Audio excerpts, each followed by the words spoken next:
좋은 아침입니다. 오늘 말씀은 누가복음 23장 22절에서 25절입니다. 빌라도가 세 번째 말하되 이 사람이 무슨 악한 일을 하였느냐? 나는 그 죽일 죄를 찾지 못하였나니 때려서 놓으리라 한데 저희가 큰 소리로 재촉하여 십자가에 못 박기를 구하니 저희의 소리가 이긴지라. 이에 빌라도가 저희의 구하는 대로 하기를 언도하고 저희의 구하는 자 곧 밀란과 살인을 인하여 옥에 갇힌 자를 놓고 예수를 넘겨주어 저희 뜻대로 하게 하니라. 오늘의 제목은 빌라도의 선택입니다. 성경을 읽는 많은 사람들이 빌라도의 처지에 대해 일종의 연민을 느낍니다. 그는 하필 예수님이 십자가에 못 박히시는 순간 로마의 총독이었습니다. 그는 제사장들과 율법사들이 죄 없는 주님을 공모해서 죽이려 한다는 사실을 알고 세 번이나 주님을 놓아주려고 시도했습니다.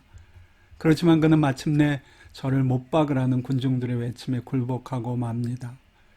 여러분이나 제가 빌라도의 위치에 있었다면 어떤 판결을 했을까요? 저는 솔직히 말해 빌라도하고 다른 결정을 했을 것이라고 말할 자신이 없습니다.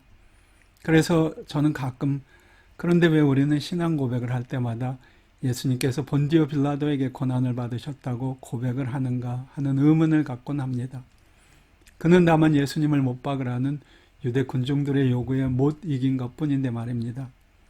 역사상 비슷한 의문을 제기한 사람들이 적지 않았습니다. 그런데 어떤 경우에도 빌라도의 이름을 거기서 빼줄 수 없었습니다. 왜냐하면 로마 총독인 빌라도의 이름만이 그 당시의 역사를 가장 확실하게 대변할 수 있는 이름이기 때문입니다. 가룟 유다가 그 시대의 역사를 대표할 수는 없지 않겠습니까? 그것이 바로 권세를 가진 사람이 져야 할 역사적 부담입니다. 그러나 예수님이 본디오 빌라도에게 고난을 받으셨다고 하는 데는 또 다른 이유가 있습니다. 실제로 이것이 훨씬 더 중요한 이유입니다. 빌라도는 주님의 십자가 사건을 다루면서 자신의 정치적인 입지를 실체적인 진실보다 먼저 고려했습니다. 그는 예수님이 죄가 없으시다는 진실을 알았습니다. 그러나 그는 그것 때문에 로마 총독으로서의 자신의 입지를 어렵게 만들고 싶지 않았습니다. 즉 그는 정치적으로 현명하게 행동하기 위해 실체적인 진실을 포기했던 것입니다. 그것이 바로 빌라도의 선택이었습니다. 우리들도 가끔씩 이렇게 실체적인 진실과 정치적인 고려 사이에 선택을 해야만 하는 빌라도의 딜레마에 빠집니다. 그런 상황에서 빌라도처럼 선택을 하는 그리스도인들을 저는 적지 않게 보아왔습니다. 부끄럽지만 제게도 그런 과오가 있을 것입니다. 그럼 이제 어떻게 해야 할까요? 우리가 다시 똑같은 선택이나 딜레마에 빠진다면 이번만큼은 빌라도처럼 선택하지 말아야 할 것입니다. 정치적인 타산이 아닌 진리에 따라 선택할 수 있기를 바랍니다.